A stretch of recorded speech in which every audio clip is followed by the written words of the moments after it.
So by God's grace, makikita natin kung paano. Are you with me? So here, in letter G, do not put His word to test. Amen? Huwag natin ilagay ang salita. Amen? Saan? Sa pagsubok. Why? It's because from the start, alam natin na ang Diyos at ang salita ay iisa. Ang Diyos at ang salita ay iisa. Hindi ito magkaibang bagay. Amen? That's why in the Bible, patuloy na sinasabi sa pasimula pa ay naroon na ang salita. At kasama ng Diyos ang salita. At ang salita ay Diyos. Amen. Now, I want you to turn your Bible in the book of Luke.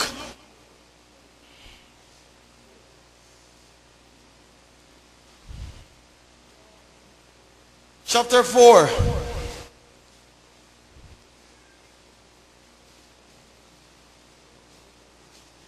Nireview nyo ba to?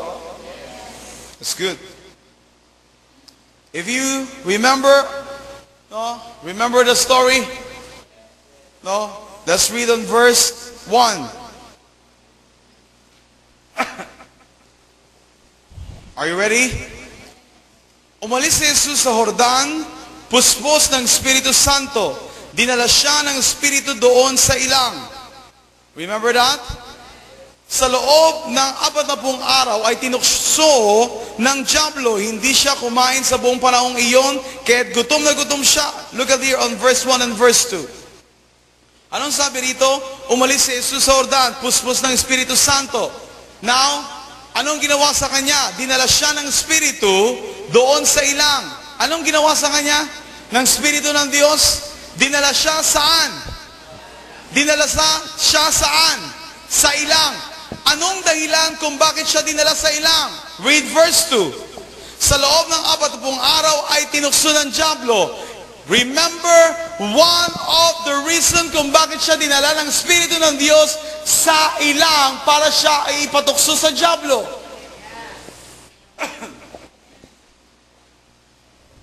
Hello?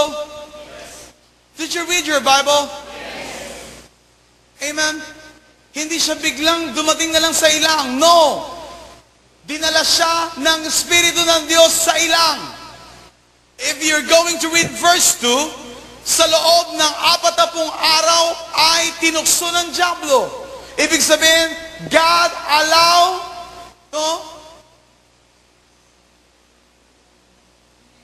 what? Hinayaan ng Diyos na mangyari ang pagtutukso sa buhay ng Panginoong Kristo. That's why ikaw at ako, huwag mong sabihin sa sarili mo, bakit meron akong mga pagsubok? Bakit meron akong mga problema na dumarating? Listen to me, even ang Panginoong Kristo, kinailangan siyang dali ng Espiritu ng Diyos sa ilang para ipatukso kay Satanas. Amen. That's why look at here. Sa loob ng 40 araw ay tinukso ng diablo. Hindi siya kumain sa buong panahong iyon, kaya't gutom na gutom siya. Now look at here. Tingnan natin kung paano siya tinukso. In verse 3. Sinabi sa kanya ng diablo, kung ikaw ang anak ng Diyos, iutos mo na maging tinapay ang batong ito. Remember the story? Kung ikaw ang anak ng Diyos, iutos mo sa mga batong ito na maging tinapay ito. Ang tanong, pwede ba yung mangyari? Yes! Bakit hindi? Tama mali? Yes! Bakit hindi? Walang imposible sa Diyos. Sa isang salita niya magiging tinapay o pagkain yung bato. But look at, anong sabi dito ng Panginoon Kristo? Listen to me. No? Ngunit sinagot siya ni Jesus in verse 4. Nasusulat, hindi lamang sa tinapay nabubuhay ang tao. Now, what is the meaning of that? Para sabihin sa buong mundo na susunod sa yapak ng Panginoong Kristo na hindi lamang sa tinapay nabubuhay ang bawat nilikha ng Diyos, kundi sa bawat salita na nagmumula sa bibig ng ating Panginoon. Why? Dahil nung nilikha ng Diyos ang tao, ito ay nilikha niya hindi muna sa laman, kundi sa pamagitan ng Espiritu. At ito ay nilagay niya ng kaluluwa. At ang spirito at kaluluwa na ito ay nilagay niya sa tinatawag na katawan. Ganon ang proseso sa pagkakalikha sa tao. Spirito at kaluluwa ay inilagay niya sa katawan. Are you with me? That's why, ano ang nais na sabihin sa atin dito sa salitang ito? If you remember, sabi ng Panginoon Jesucristo, hindi lamang sa tinapay nabubuhay ang tao. Katunayan na ikaw at ako ay dapat mabuhay una sa lahat sa salita ng Diyos. But kung minsan, you know what? I know at naiintindihan ko. No? From 9:30 up to 1 in the afternoon. I know, and most of the time, kumukulo ang inyong mga tiyan. Is that true? But listen to me. No? Don't you know na sa bagay, at least, man lang na yan, alam nyo, no, kung paano diktahan ang inyong laman. Did you get my point? I know some of you, hindi kayo maaaring magutuman. Sino ba? Tama ba? Pero, listen to me. Kung minsan mas hinahayaan natin na ma-magnify sa ating kaisipan yung ating laman, kaysa hayaan natin ang ating spirito ang siyang mauna na mabusog bago ang ating laman sa pamamagitan ng bawat salita ng Diyos na ating tinatanggap. Kung minsan takot ang ilan sa inyo na magutom, I pray hindi na ngayon. Diba? Dahil sa isang beses sa isang linggo na magugutom ka lang, at least, alam mo kung paano diktahan ang inyong laman. Hindi ka naman siguro mamamatay. Meron na bang tumitirik ang mata rito kapag linggo? Wala naman, di ba? God is in control. In fact, God will not allow na mamatay ka. Why? Dahil may purpose ng Diyos sa buhay mo. Unless sabihin mo sa Panginoon, Lord, patayin mo na ako. Then let Him decide for you. Diba? Pero since nasa tingin mo, may plano ang Diyos sa buhay mo, bakit niya hayaan na mamatay ka? No way! Ang kailangan ng Diyos, this time, makipagkaisa kayo sa akin. Patibayin niyo ang inyong spirito. Busugin niyo ang inyong spirito sa pamamagitan ng salita ng Diyos. Dahil ang sabi niya, hindi lamang sa tinapay nabubuhay ang tao. Kailangan niya itong sabihin at ipamukha kay Satanas. Para saan? Para sa mga tao na susunod sa kanyang likuran, alam ni Satanas na dapat mag-ingat siya. Why? Dahil ang mga taong ito na tumanggap sa paghahari ni Kristo ay hindi nabubuhay lang sa laman, kundi nabubuhay base sa Espiritu ng Diyos. I hope and pray na nauunawaan nyo at naiintindihan nyo ang bagay na ito. Why? It's because if you receive Christ or the Spirit of Christ in your life, now, the Spirit of Christ is dwelling in your life. That's why dapat siya mag-ingat. Why?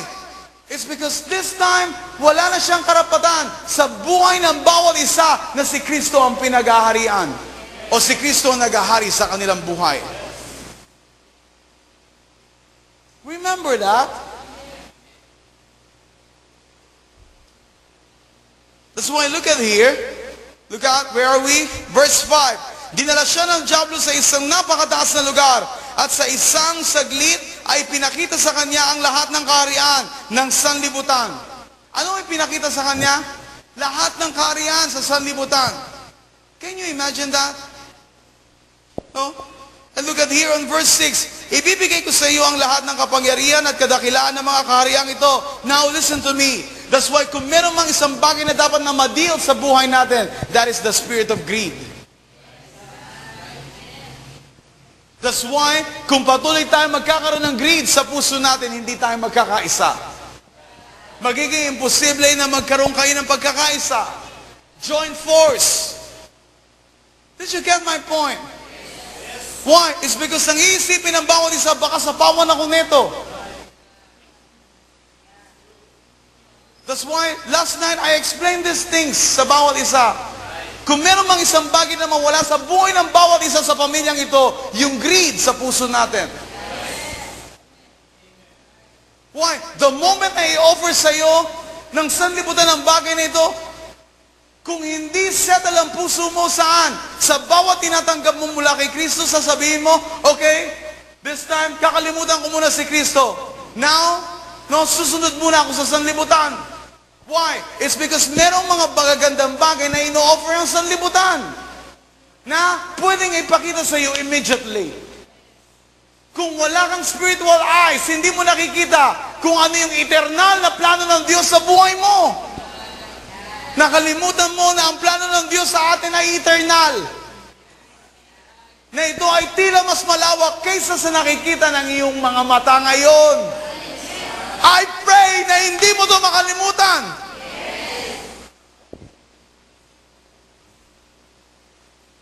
Why? Kasi ito yung katotohanan. Kung minsan madali tayong masilaw sa mga bagay na nakikita natin. That's why, bakit ko sinasabi, this time, mag-put up kayo ng sarili niyong business. Upang sa ganun isang araw, hindi na kayo ang didiktahan ng sanlibutan, kundi kayo ang magdidikta sa sanlibutan. Why? It's because ano ang sinasabi ng sanlibutan? Pag sinabing, okay, pumasok ka ng linggo, then, lalapit kayo sa akin, magpapaalam kayo sa akin. Para saan? Pastor, papaalam po muna ako, hindi ako papasok ng linggo. Ano magagawa ko? Kinakailangan mo mabuhay. Tama, mali. Pero kung meron kang sariling negosyo, you know what?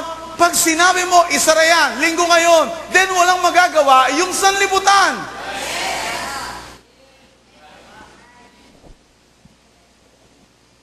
This is what I pray. Ito rin yung dinidesign ng puso ko. Na kung saan magamit ang buhay ng bawat isa sa atin, para saan? Sa kalooban ng Diyos. Can you imagine kung ang bawat isa sa atin, listen to me, ganito yung maging katatayuan natin now. No? Hindi ka pwedeng paikutin ng sanlibutan ito sa pamamagitan ng kanyang kamay. Why? Dahil ikaw ay nasa kamay ng Diyos. Ang pagmamayari ng Diyos kailanman ay hindi pwedeng maging pagmamayari ni Satanas. Dahil ang para sa Diyos ay para sa Diyos lamang. That's why anong sabi ni Joshua? Kung ikaw ay para sa Diyos, sabihin mo, maglingkod ka sa Diyos. That's why look at, kung ikaw naman ay para sa Diyos, Diyosan, ibigay mo yung buhay mo doon, walang pumipigil sa'yo. Amen? That's why I pray na makita natin ang bagay na ito. And this time, malinaw yung ipinapakita sa atin ng Diyos. Can you imagine these things? Kung paano, no, yung mga mayayaman, ang iniisip nila, paano pa sila yayaman? Correct me if I'm wrong. Bakit nila pinag-aaral sa magagandang eskwelahan ng kanilang mga anak? Upang sa ganoon sila yung mamamahala sa negosyo na iiwanan nila.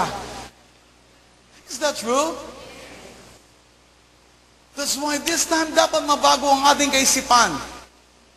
Na hindi tayo dapat makontento sa pagiging empleyado. I'm not saying na masama ang pagiging empleyado. No!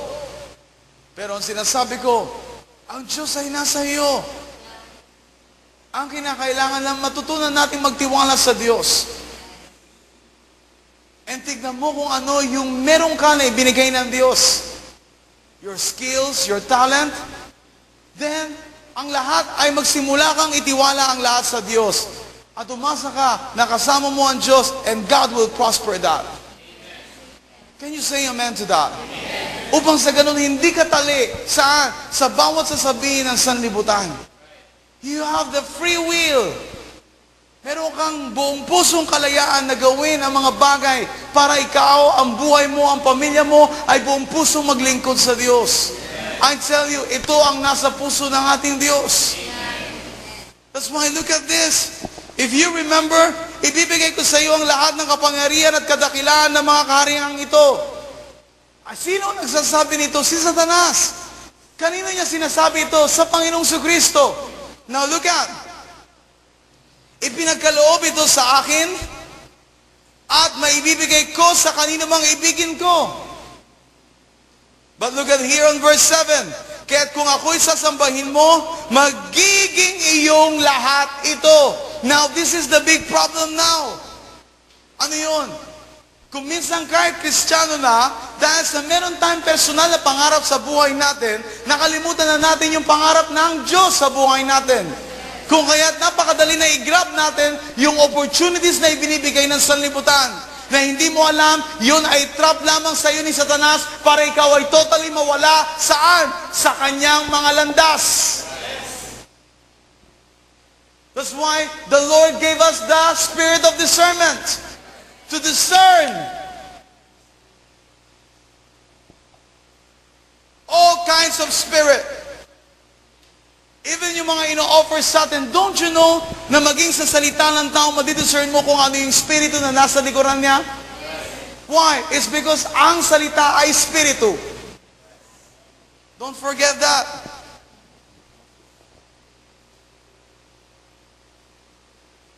Amen. Everybody, leaders, listen to me. No? That's why you use this. Try to discern your people. Amen? The moment na meron kang marinig, deal it immediately. Why? It's because ito yung isang bagay na kung saan hindi na kinakailangan pa ng tinatawag natin, what is that? Counseling. The moment na alam mo kung paano i-deal yung spirito behind that person, natulungan mo na yung tao immediately. Amen? Why? It's because kung gusto mong huliin yung spirito na nasa likuran niya, you know what? Pakinggan mo lang kung ano yung sinasabi niya. Can you say amen to that? That's why, ipinapasa ko sa inyo itong technology na ito. Itong bagay na ito. Why? It's because I believe ito ay magagamit natin on these last days. Para matulungan natin ang buhay pa na marami. Amen? Bakit hindi ka nag-church? Kasi, then deal it. Are you with me? Why? It's because doon pa lang malalaman mo what is the spirit behind that person. Did you get my point? Amen? But of course, God will give you wisdom. Alam mo kung ano yung tama at mali. That's why you have the spirit of discernment. Amen. Amen. That's why, kung ayaw mabago ng isang tao, huwag mong pilitin. Kung ayaw niya magbago, huwag mong pilitin. Am I right? Hayaan mo siya. Just pray for her or him. No? Pagkatapos mo siyang kausapin, ganun pa rin, ayaw pa rin magbago, then just pray for him. Let the Lord deal him. Let the Lord deal his life. Or deal that person. Amen. Hallelujah. Look at here. Where are we? That's why sabi dito in verse 8, sumagot si Jesus na susulat, ang iyong Diyos at Panginoon ang sasambahin mo at siya lamang ang iyong paglilingkuran.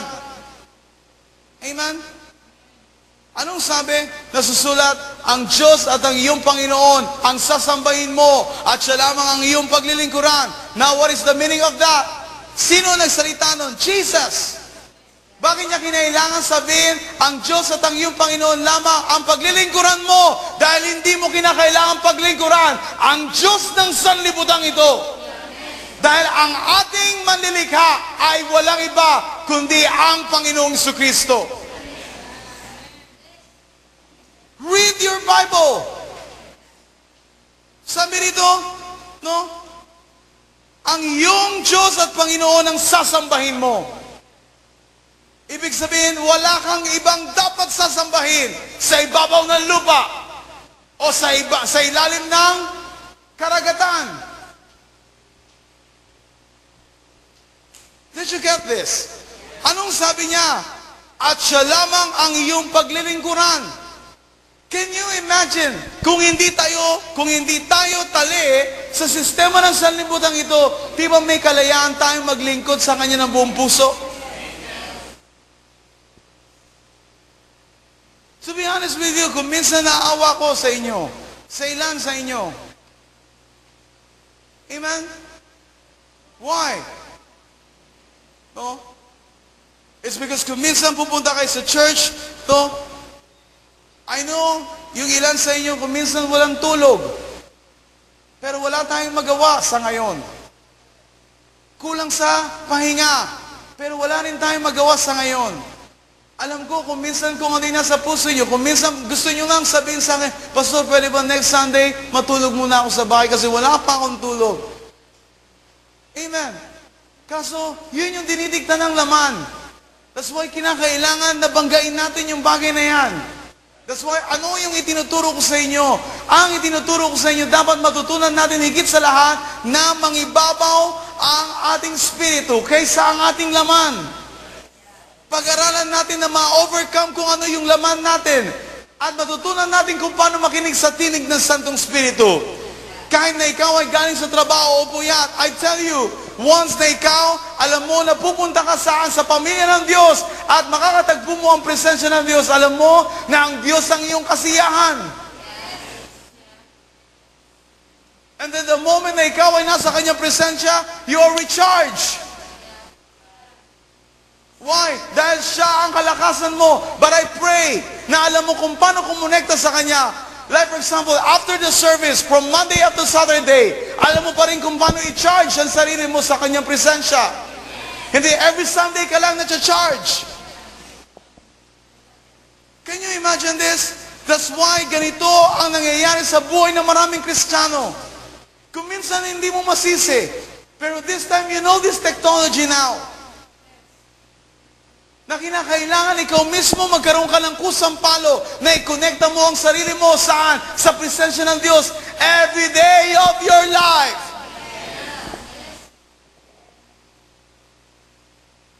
That's why, no, begin to prophesy sa iyong buhay, sa iyong future, na hindi mananatili na ganyan ang buhay mo.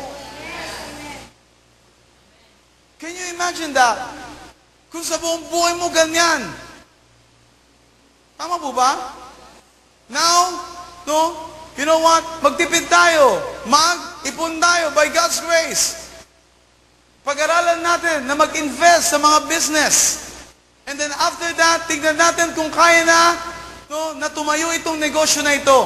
Na hindi na natin kinakailangan yung tinatawag nating trabaho. At pagkatapos, pag sa tingin natin, kaya na mag-stand itong negosyo na ito, listen to me, pakawalan mo na yung sarili mo saan? Sa pagiging talis sa hanap buhay. Upang sa ganun, meron kang kalayaan na maglingkod sa Diyos. Listen to me, huwag kang mangarap ng limpak na salapi. Ang pangarapin mo, ang Diyos ang makasama mo sa buhay mo. And sabi ganun, listen to me, anong sabi ng Biblia? Seek ye first His kingdom and His righteousness, and all these things will be added unto you. Why? It's because yun ang totoo. As long we know how to seek the presence of God, then ang lahat ng mga bagay ay darating na lamang ng kusa sa iyo. Why? Dahil alam ng Diyos na kailangan mo yun. Pero kung wala kang gagawin ngayon, wala kang paniniwalaan ngayon, huwag kang umasa. Tama po ba? That's why sa bawat may tenga, makinig kayo. Huwag niyong gamitin ang inyong tenga saan? Sa pakikinig tapos palalabasin niyo lang sa kaliwa. Am I right? No? You know what? Ito yung desire ko. Sinabi ko sa asawa ko.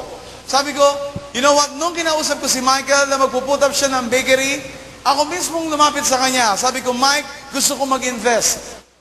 Amen. And I thank God na inalaw niya ako. Listen to me. Kung mag-i-invest kayong tatlo, sino? Si Joy, ikaw, at saka si Rene. And then, sasabihin ko rin sa inyo, mag-i-invest din ako sa inyo. Amen? Now you know. Kung meron pa magpuput up ng business dito, like for example, si Joe, at the same time, sino? Si Sister Rose and si Brother Ray, sasabihin ko rin sa kanila, mag-i-invest ulit ako sa inyo, pero kayo ang may-ari. You own that business. Why? The moment they prosper ng Lord yan, ipaprosper din ako ng Lord. Anong ibig sabihin nun? Ibig sabihin, you know what? Once na pinaprosper ng Lord yung business nyo, you know what? Kahit paano, meron din akong marireceive. Why? It's because meron kang investment. Listen, ganun ang ginagawa ng maraming mga mayayaman sa mundo. They know how to invest their money. Hindi sila takot. Kung kaya nila, what about tayo? Diba? That's why, listen to me. You know what? If you have enough money, kung pwede niyong ipasok yun sa business, mag-usap ang ilan sa inyo? Tama po ba? No? Usapang Kristiyano? Amen. Hindi usapang lasenggo, okay? Usapang Kristiyano. Magtiwala tayo sa isa't isa. And then, hayaan natin yung pera magtrabaho sa atin. Hindi ngayon nag-invest ka, you know what? Next month, mag-expect ka kagad ng return. Or ROI, return of investment. Please, you know what? Hayaan mo muna na ma-prosper yung business. Patulugin mo muna yung pera mo. Para saan? Pag natulog na yung pera mo at tumatakbo yung business, I tell you, hindi na matutulog na yan. Magtatrabaho yan para sa iyo. Kahit natutulog ka sa bahay mo, magtatrabaho pa rin yan para sa iyo. I am giving you that technology. I am sharing that with you. That is the wisdom from Him. That's why the power of one is very, very important. The power to become one is very, very important. That's why, once na mayroong mag-open ang business sa inyo, you know what? Huwag niyong sarilinin lang. Begin na i-open nyo to sa isa't isa. Amen? Para saan? No? Upang sa ganun, hindi ka mahirapan. Saan? Doon sa kapital. Think. Kung minsan gusto natin, you know what? Walang masama na i-own natin yung business. Pero ang totoo, mahirap ang kapital. Tama mali. Ang hirap ng kapital. No? As long, like for example, look at, kung siya yung nakaisip ng pandisalan, siya yung may-ari. Investor ka lang. Hindi ibig sabihin na pakikialaman mo siya saan, sa gusto niya mangyari. No way. That's why I know my boundary. I know I am his pastor, but still, I know my boundary. I leave it to him. Kung ano yung decision na gusto niya. Why? It's because, listen, naniniwala ako na ipaprosper ng Lord yung business niya. It's the same sa bawat isa sa inyo. That's why magsimula kayo maniwala sa Diyos. This time, you still have 6 months for next year para at least meron kayong panibagong business na i-open. Kano man niyang kaliit, still, can you imagine every 2 years or every year mag-open ka ng maliliit na business? Gano man niyang kalaki, God will prosper that. Can you say amen to that? Are you sure about this? Amen? Like for example, let me open this to you. Like for example, you know what? Si Sister Mirna, meron siyang vehicle. Are you open sa business? Okay? Then, meron siya sasakyan na hindi gumagana. No? Kung meron sa inyo na mag-o-open ng business na kinakailangan ng vehicle, huwag muna kayong bumili.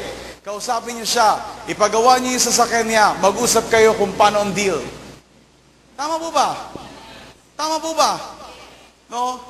hanggang sa ma-cover up o hanggang sa mabayaran yung ginastos ninyo, at least, doon sa pagpagawa ng sasakyan niya, at least, hindi nakatenga yung sasakyan mo. Tumatakbo yung sasakyan mo, hindi nabubulok. Amen? At the same time, nakikinabang din